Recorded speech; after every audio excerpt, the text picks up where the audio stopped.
Be me, Steven, 32. Make a living in cybersecurity, stable career, solid income, constant digital fires to put out. Been married to Mariana for about half a decade.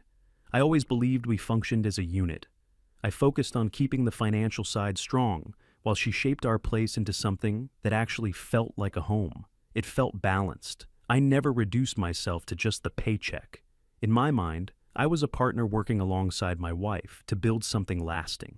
The mortgage on our house was mostly based on my income. I paid about 80% of it, plus utilities, car insurance, all the big stuff. She worked in marketing, made a decent salary, but it was nothing compared to mine. Her money was mostly for her personal stuff, clothes, lunches with her friends, hobbies. I was fine with that. Happy wife, happy life, and all that. I never once held it over her head, never said, I paid for this, so you have to do that. It was just our life. I'd come home from a 10-hour day of dealing with server meltdowns and phishing attacks, and she'd have dinner ready. It felt balanced. We were happy.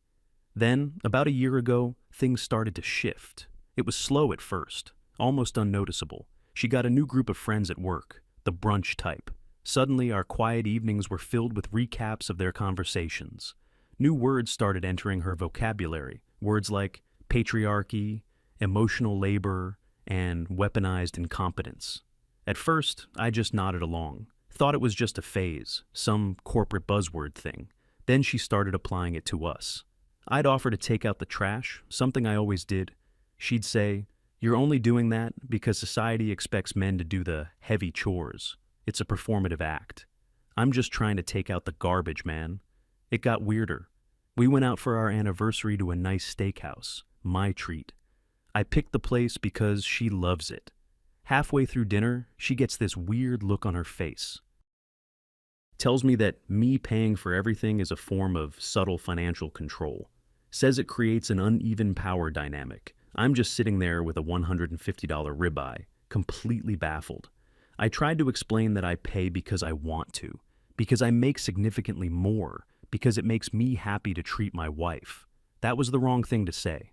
Apparently that sentiment is a product of toxic masculinity. My desire to provide was actually a desire to control.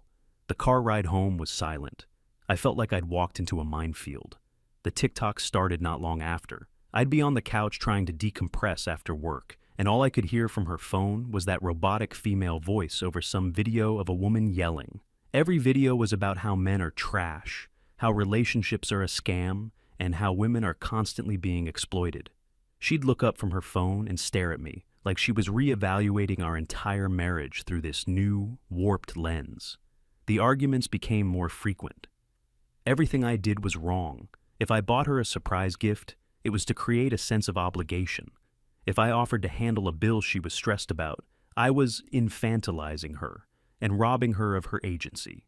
If I asked what she spent a few $100s on from our joint account, I was being a financial tyrant. The joint account was the main battlefield. I put in about 90% of the funds. It was for household expenses, but it had slowly become her personal slush fund. Daily Starbucks runs, new outfits for brunch, random Amazon purchases. When I tried to suggest we budget better, it was a declaration of war. She accused me of wanting to put her on an allowance, said I didn't trust her, said I saw her as my property, not my partner. It was exhausting. I was working harder than ever to maintain our lifestyle, and all I got in return was criticism and suspicion. I felt like I was living with a stranger.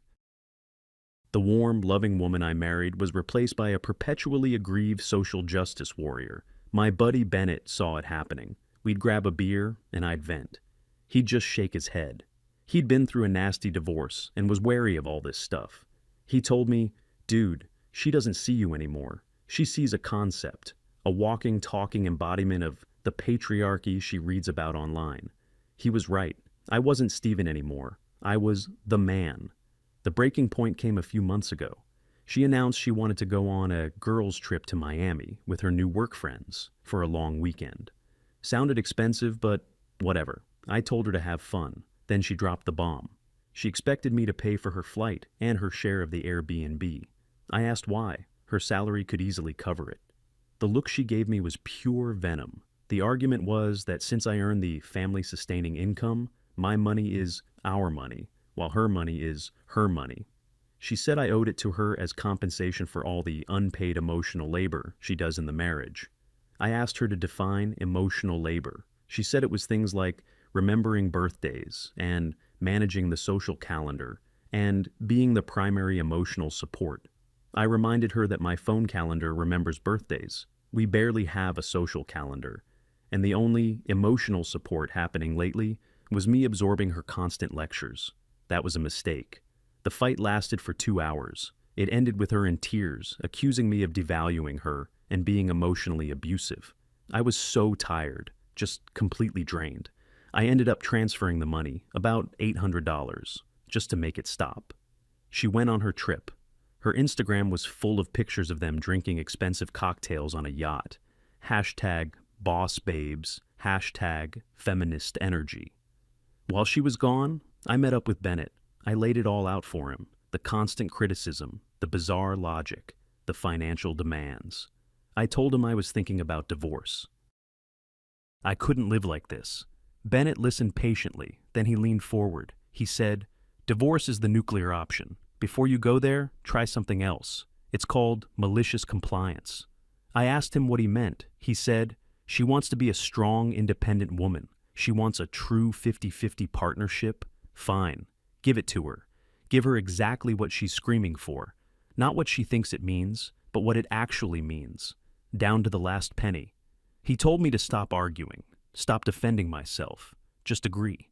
He said, "Let her experience the full reality of her ideology. See how long she lasts." A switch flipped in my head. He was right.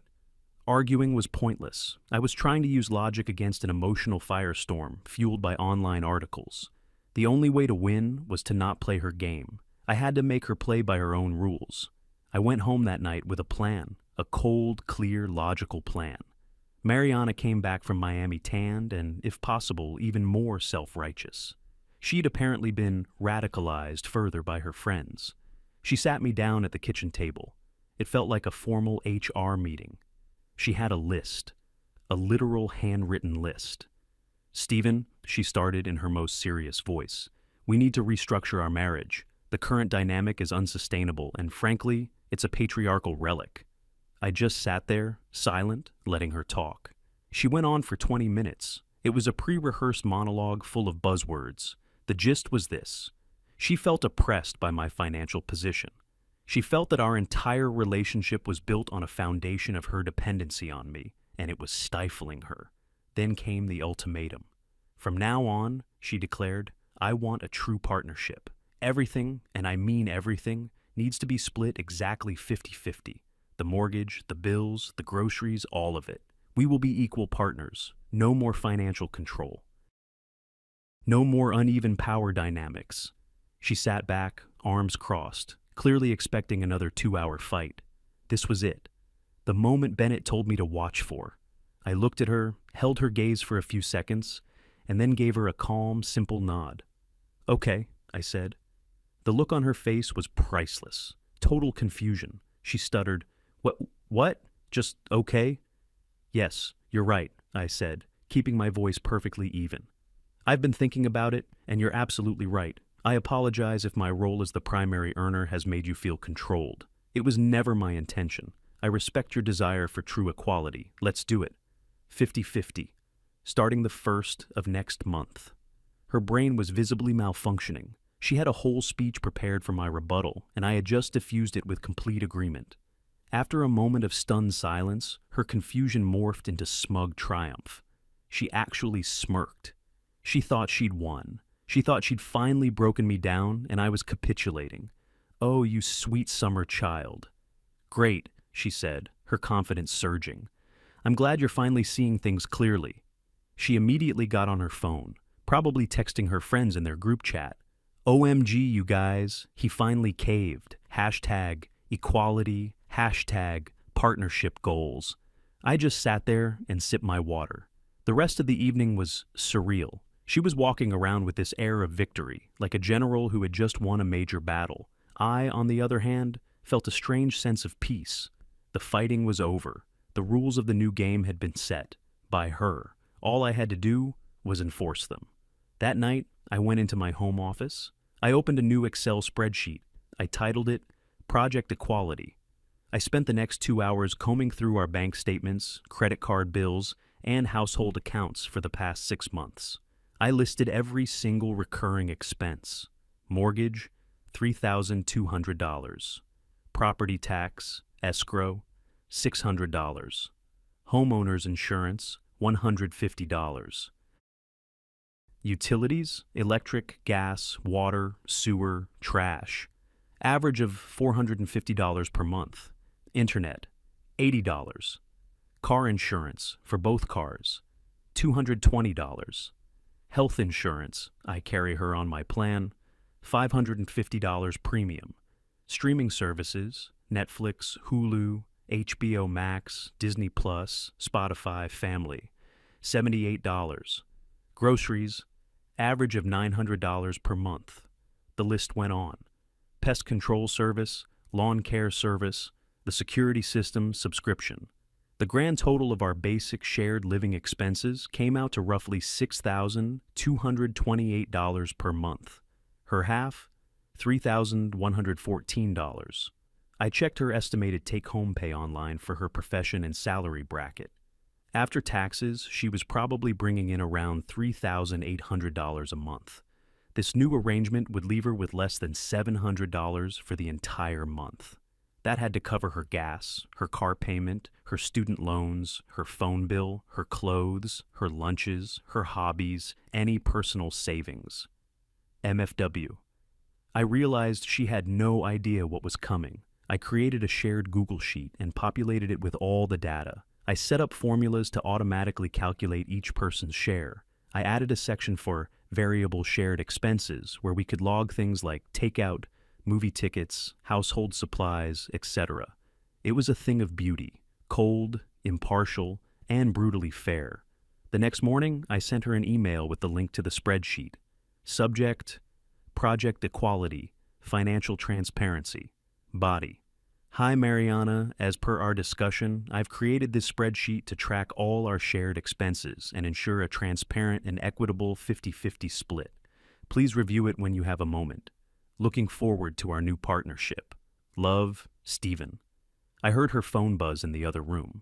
A few minutes later, she walked into the kitchen, looking at her phone with a slight frown. This is very detailed, she said. Transparency is key to a true partnership, I replied, not looking up from my coffee. She didn't say anything else. I think the sheer number of line items was a bit of a shock. She'd never had to think about property taxes or the details of the health insurance premium before. It was just stuff that got paid. The last week of the month was tense. It was like the Cold War. We were polite, but there was a definite chill in the air. She was still riding high on her victory, but I could see a flicker of uncertainty in her eyes whenever she looked at that spreadsheet. The first of the month arrived. It was a Friday, payday for both of us. I went to our joint account, which we agreed to use as a household bill pay account. I transferred my share, exactly $3,114, from my personal account.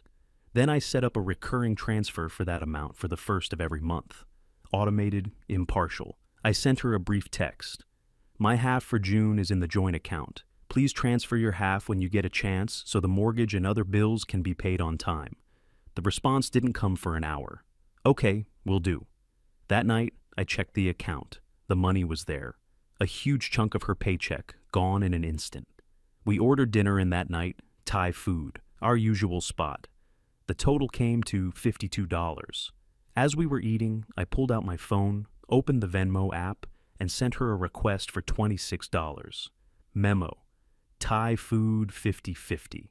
She looked at her phone when it buzzed. Her eyes widened. She looked up at me, a flicker of disbelief on her face. Are you serious? She asked.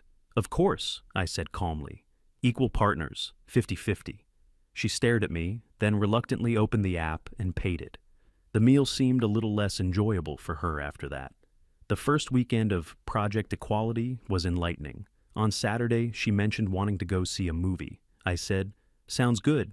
Tickets are $18 each. You want to get the tickets and I'll pay you back. Or should I get them and you Venmo me? She suddenly decided she'd rather stay in.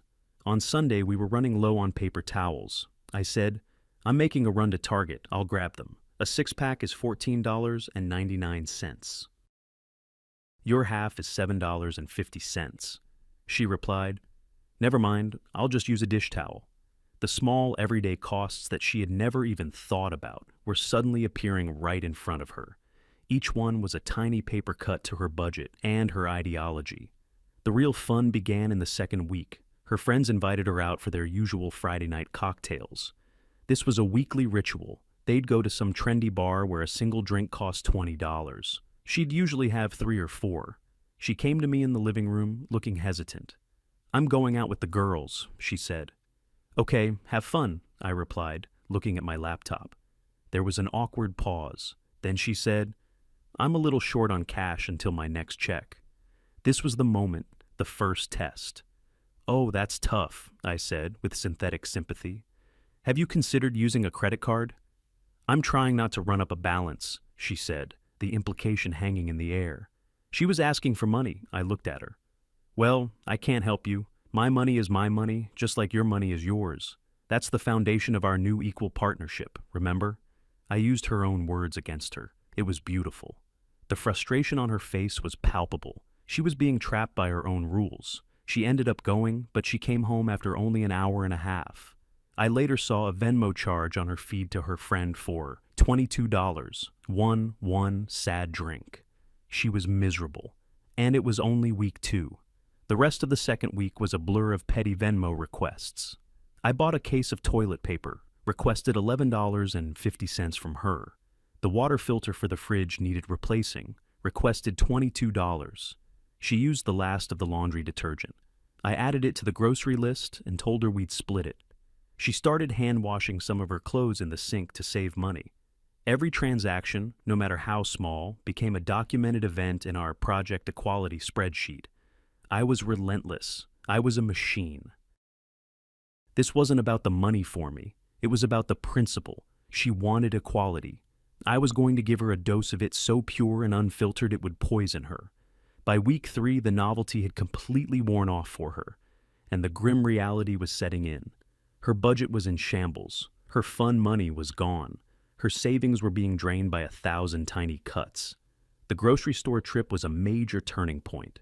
We used to shop together. It was a nice little routine.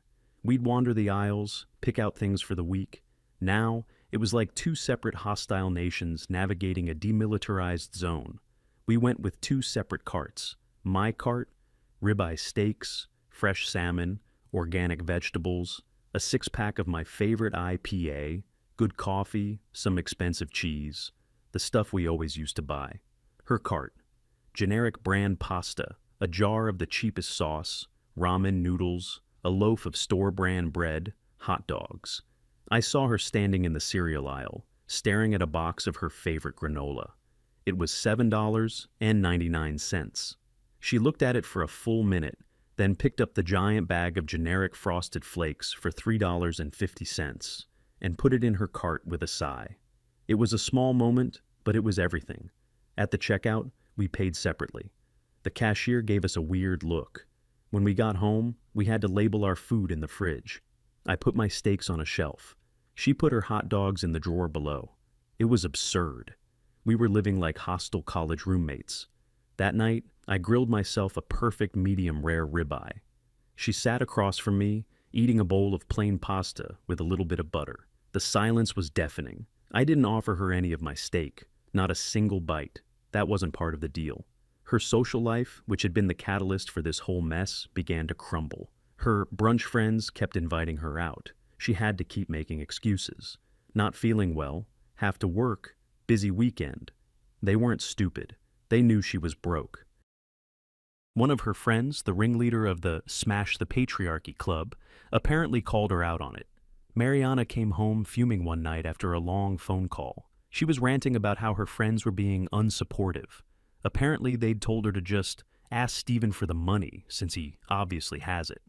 They told her she was failing the feminist cause by letting a man's financial games control her social life. The irony was so thick I could have cut it with a knife. Her own ideology was being used to shame her. Her support system wasn't a support system. It was an echo chamber that only worked when things were easy. The moment she couldn't afford the $25 avocado toast, they turned on her. She was completely isolated, trapped in a prison of her own making, and the guards were the very principles she claimed to champion. Towards the end of the first month, the first major crack appeared. Her phone bill was due.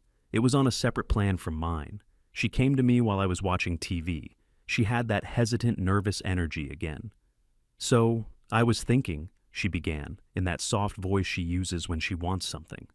"This whole 50-50 thing is working really well for the big shared bills. It's so organized." I just grunted in response, not taking my eyes off the screen. "But for our personal stuff," she continued, "maybe we could be a bit more collaborative, like we used to be." I muted the TV and turned to look at her. "Define collaborative," I said. "Well, she stammered, "if one of us is in a tight spot, the other could help out, as a partner." "Are you in a tight spot, Mariana?" I asked directly. She deflated. "My phone bill is due, and I'm a little short, and my car needs gas." "So you're asking me for money?" "I'm asking my husband for help," she shot back, a hint of her old fire returning. I leaned back on the couch. "Let me see if I understand the new rules," I said, putting on a thoughtful expression. "My income is mine. Your income is yours. We are two separate independent financial entities who have entered into a partnership to share living expenses on a strict 50-50 basis. Is that correct?" She just stared at me, her mouth a thin line. "So, if I were to help you out," I continued, "that wouldn't be a partnership. That would be me, the person with more resources, subsidizing you, the person with fewer resources. Doesn't that sound an awful lot like the patriarchal system of financial dependency you wanted to escape?" Checkmate. The anger in her eyes was quickly replaced by a look of sheer desperation. She knew I had her. I was using the exact logic she had preached at me for months. She turned and walked out of the room without another word. I found out later she had to call her parents and ask them for money. For a 30-year-old woman who prided herself on being a strong, independent feminist, that must have been the ultimate humiliation. The first month ended. The second month began. Another $3,114 vanished from her account on the first. The grim routine continued. I was living my life exactly as before, if not better. With all the money I was saving from not funding her lifestyle, my personal savings account was growing at a record pace. I bought myself a new top-of-the-line gaming PC. She saw the boxes arrive from Amazon and just glared at me. She, on the other hand, looked like she was fading. There were dark circles under her eyes. She was constantly stressed. She canceled her hair appointment. Her roots started showing. She stopped getting her nails done. She canceled her monthly beauty subscription box. All the little luxuries that she had considered necessities, all paid for by my income, were stripped away one by one. She was experiencing the lifestyle that her salary could actually afford, and she hated it. She tried a few more times to find loopholes in our new system. She suggested we invest in a new TV for the living room, a massive 85-inch OLED. I said, "Great idea. It's $4,000. Your half is $2,000. Let me know when you have it and we can go pick it up." The subject was never brought up again. She complained that the house was getting messy. I reminded her that we used to have a cleaning service once a month, which I paid for. I told her I'd be happy to hire them again. "It's $200 a visit. Your half is $100. Should I book it?" She started cleaning the house herself, with a furious, resentful energy. The real catalyst, the event that brought the entire charade crashing down, was her car. She drove an older but stylish compact SUV. It had been making a weird rattling noise for weeks. I had pointed it out. "You should get that checked out," I had said. Her response was, "Don't tell me how to manage my property." So I dropped it. Not my car, not my problem. That was the new rule. One afternoon, I got a call. It was Mariana. She was stranded on the side of the highway. The car had just died. Smoke was pouring from under the hood. I had to leave work to go pick her up. She was sitting on the curb, waiting for a tow truck. She was crying. For a second, a flicker of the old me, the husband, wanted to comfort her, to tell her it would be okay. But I stamped it out. This was a financial transaction now, not a marital crisis. The tow truck took the car to her regular mechanic. I drove her home in silence. The call from the shop came the next day. I was in my office when she took the call in the kitchen. I could hear her side of the conversation. Hello? Yes, this is she. Oh, wow. Are you sure? Is there a cheaper way to do it? I see. Okay, thank you. She hung up the phone. She walked into my office. Her face was as white as a sheet. She looked like she'd seen a ghost. She stood there for a moment, just staring at me. What did they say? I asked, my voice neutral. Her voice was a tiny whisper. The transmission is completely shot, and the noise, it was a problem with the timing belt. It snapped and wrecked the engine. I already knew where this was going. So, what's the damage? She took a deep breath, like she was about to plunge into icy water. The total to repair everything, she said, her voice cracking, is $4,500. I just nodded slowly. Wow, that's a lot. I didn't offer to pay. I didn't offer a solution. I just stated the fact. She just kept staring at me, waiting. The silence stretched on for what felt like an eternity. Finally, she broke. Stephen, I don't have that kind of money, she said, tears welling up in her eyes. I don't even have a fraction of that. I can't afford it. That is a difficult situation, I said, my voice as calm as a surgeon's. A difficult situation, she shrieked, the desperation finally boiling over into anger. That's all you have to say? It's my car. I need it to get to work. What am I supposed to do? You could take the bus, I suggested, or maybe get a loan. A loan? My credit is terrible because of my student debt, and I can't take the bus. It takes 2 hours. You have to help me. This was the moment of truth, the culmination of 2 months of this ridiculous experiment. Why do I have to help you? I asked, genuinely curious to hear her logic. Because you're my husband, she cried, as if that was some magic phrase that would solve everything. And you're my wife, I replied, but we are equal partners. That car is your personal property. Its maintenance and repair are your personal responsibility, per the terms of our partnership, which you yourself drafted. She was openly sobbing now, big, ugly tears. I can't do this anymore, she wailed. This isn't working. I hate this. I hate splitting everything. I hate having no money. I hate eating cheap food. I want things to go back to the way they were. She finally said it, the magic words I had been waiting to hear. The way they were? I asked, my voice dropping, losing its fake neutrality and taking on a cold, hard edge. I stood up from my desk. You mean, back to the way it was when I paid for 90% of our life? When my salary covered the mortgage, the bills, the vacations, the fancy dinners, your car maintenance, your shopping sprees? She nodded meekly, wiping tears from her face. Yes. Back to the way it was, I continued, stepping closer to her. When you took my money, enjoyed the lifestyle it provided, and in return, you called me a patriarchal oppressor? You accused me of financial abuse? You sat at brunch with your friends, in a restaurant I paid for, and complained about how you were being held in a financial cage? Her face fell. The reality of what I was saying was hitting her like a physical blow. You want to go back to the system, where my role was to work myself to the bone to be a silent wallet, and your role was to enjoy the benefits while telling me that my very nature was toxic. I let the questions hang in the air. She had nothing to say. There was no defense. No, Mariana, I said, my voice final. We are never going back to the way it was. You wanted equality. You demanded it. You built this new system. Well, congratulations. You've achieved it. This is what it looks like. This is what it feels like to be responsible for yourself. Welcome to adulthood. She completely broke down, collapsing onto the floor in a heap of sobs. I just stood there, watching her. I didn't feel anger. I didn't feel pity. I felt nothing. Just a profound, hollow emptiness. The woman I loved was gone. She had been replaced by this child, throwing a tantrum because her ideological fantasy had collided with the brick wall of reality. I turned around, walked back to my desk, and sat down. I put on my headphones and went back to work. Her crying was just background noise. I don't know what's going to happen now. She's been sleeping in the guest room for 3 days. She sold her laptop and some designer bags to a pawn shop to get the money for a down payment on the car repairs. Our marriage is a hollow shell, a business arrangement between two roommates who hate each other. Maybe this is what she wanted, a partner who was just a co-signer on the bills. She got her 50-50 split. But in the process, she lost 100% of the man who would have moved heaven and earth for her. She just never realized that what I provided wasn't just money. It was security. It was support. It was love. And you can't split that 50-50.